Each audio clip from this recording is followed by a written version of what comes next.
Adelita by Tommy de Paola. A long time ago, in a village in Mexico, there lived a merchant named Francisco and his beautiful young wife, Adela. One day, Adela said, "Francisco, we're going to have a baby." "Adela," Francisco said, "I am so happy." And then he said, "We must send for Esperanza. She will come and take care of you until the baby is born, and then she will help us with the baby." Esperanza had been with the Mercado family since she was a young girl, and she had looked after Francisco when he was a baby. Esperanza came right away. She took good care of Adela, but after the birth of the baby, Adela was ill. She grew weaker, and shortly after, she held her little girl for the first and last time, and quietly she died. Francisco was heartbroken. He named his baby daughter Adelita, little Adela, after her mother. Francisco was sad for his Adela, and he missed her greatly, but gradually Adelita filled his heart with love. Time passed. Adelita grew into a beautiful young woman. The Mercado house was full of happiness. One evening, Francisco called Adelita and Esperanza to his study. "My dear Adelita, my good Esperanza, I have some news for you. I have met a charming woman. I have decided to marry again. Her name is Señora Michaela de la Fortuna. She is a widow and has 2 daughters close to your age, Adelita. I know you'll like Donna Michaela and her daughters, Valentina and Dolce." Adelita was happy for her father. Esperanza wasn't so sure, especially after she met Donna Michaela and her daughters. "They're cold ones," Esperanza said. Life was happy but different. Adelita had to share her father's attention, but they still managed to have important, special moments together. Adelita didn't mind that Donna Michaela favored her daughters, even though Esperanza complained. "It's natural," Adelita told her, and then suddenly her father died from an illness and everything changed. Poor Adelita was an orphan. Donna Michaela had been always jealous of Adelita, and now she could no longer hide it. She moved Adelita from her beautiful bedroom to a small room in the attic. No longer did Adelita have new dresses. She had to wear hand-me-downs.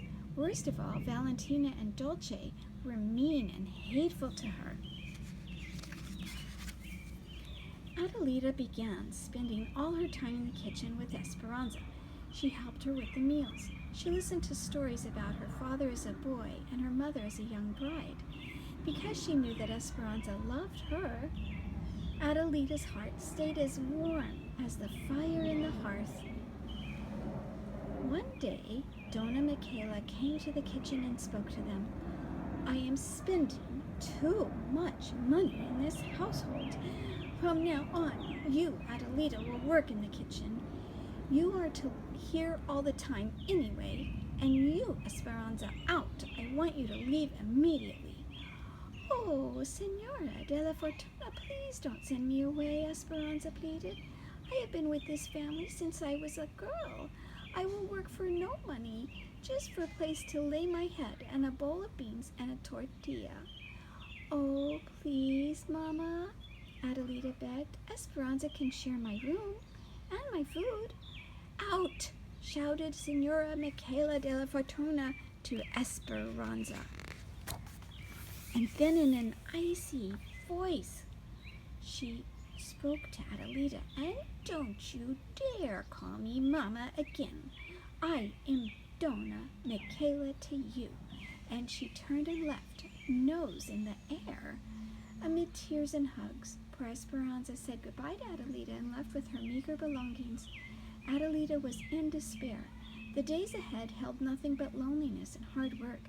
Adelita had to prepare all the meals, clean the rooms, and fetch and carry for Valentina and Dolce, who became more like meanness and vinegar.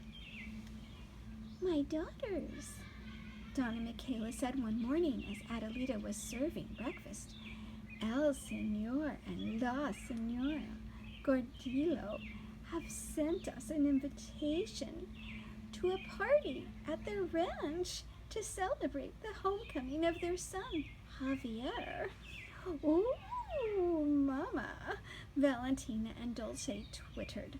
And Donna Michaela said with a smile, rumor has it, he'll be looking for a wife. The daughters nearly fainted. Secretly, each wanted to be the wife of Javier, and each would do anything to get him. Donna Michaela, Adelita asked, as she poured the hot chocolate.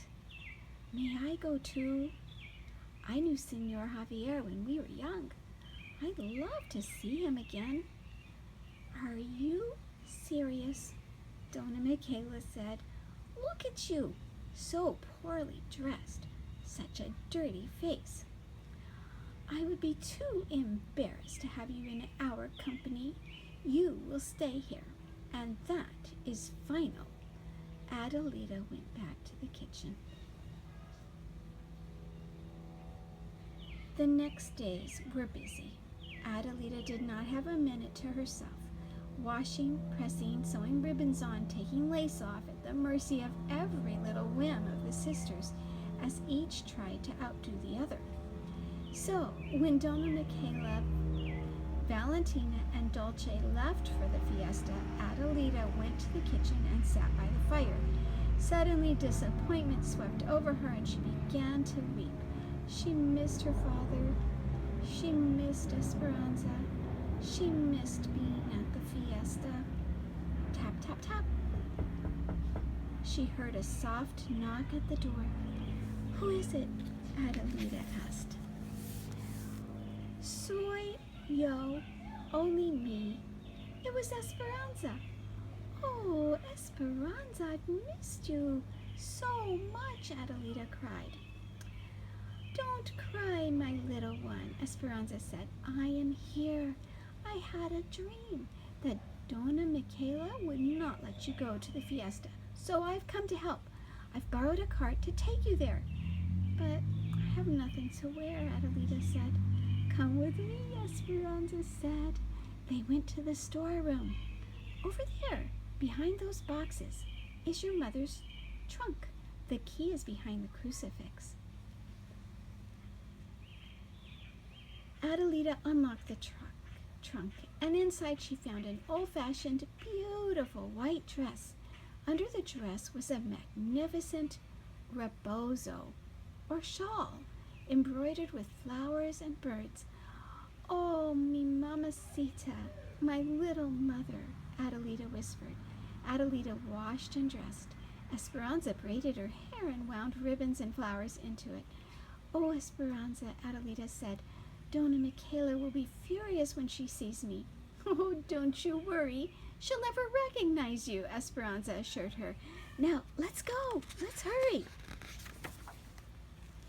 The fiesta had already begun. When Adelita arrived, she walked into the room and everyone turned to look. The room fell silent. Who was this stunning young woman? Senor Gordia went up to Adelita. Who do we have here? He asked. I am in disguise, Adelita said with a twinkle and a sweet smile. Just call me Cinderella. Javier, everyone, Senor Gordia said. Come and meet our very own Cinderella. Javier took one look and fell in love. He danced every dance with Adelita. He brought her refreshments. He never left her side. Adelita's heart was full as well, and all the meanness she had suffered over the years began to melt. But at midnight, when Javier gave her a sweet kiss and declared his love, Adelita was frightened. How could she explain who she was? His family would never allow him to love a kitchen maid. So Adelita ran away and found Esperanza. They hurried home. I will never forget this night as long as I live, Esperanza, Adelita said. Thank you. If you ever need me, my little daughter, just call my name, and somehow I will hear you, Esperanza told her. Well, the next day, All Donna Michaela and her two daughters could talk about was this mysterious Cinderella who had appeared and then disappeared from the fiesta, just like the fairy tale. They were jealous of her beauty, and even more jealous because they knew Javier had fallen in love with her. I'm glad no one knows who she is, Valentina said, or where she is, Dolce said. And no glass slipper, Michaela added. Javier had told everyone he would not rest until he found his Cinderella. He's coming to a town this very day, Donna Michaela answered. He will stop at each house to look for her. This is a chance to show once more your charms, my daughters, so prepare yourselves. Who knows, maybe one of you will make him forget this Cinderella. Adelita, they screamed. Come help us quickly.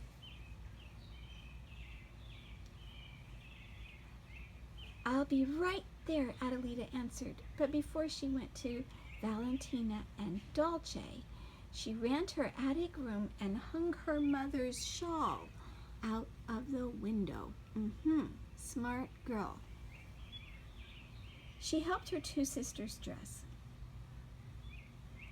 Then she went back to her room and shyly peeked out the window.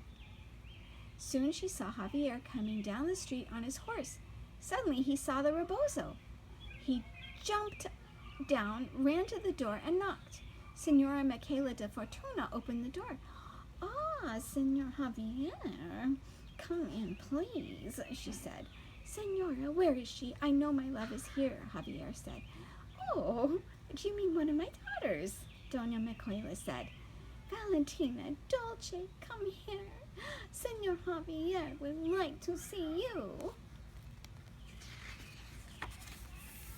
The sisters appeared in the doorway, giggling foolishly. Good day, Senor Javier, they chimed in unison. Do you remember us? Are you looking for us? Yes, ladies, I remember you, Javier answered, but it's another I'm looking for. There's no one else here, Donna Michaela said. Yes, there is, a voice said. Are you looking for me, Senor? And there was Adelita standing at the top of the stairs in her mother's dress and reboza. My Cinderella, Javier said. Who? What's going on? Donna Michaela asked, while Valentina and Dolce looked at Adelita in astonishment. It's only Adelita, Donna Michaela, Adelita said as she came down the stairs. Only Adelita. Who are you? Javier asked. I am Adelita Mercado Martinez. We knew each other when we were children. Oh, Adelita, of course I remember you as a little girl, Javier gasped. I'm so happy to have found you again, he smiled.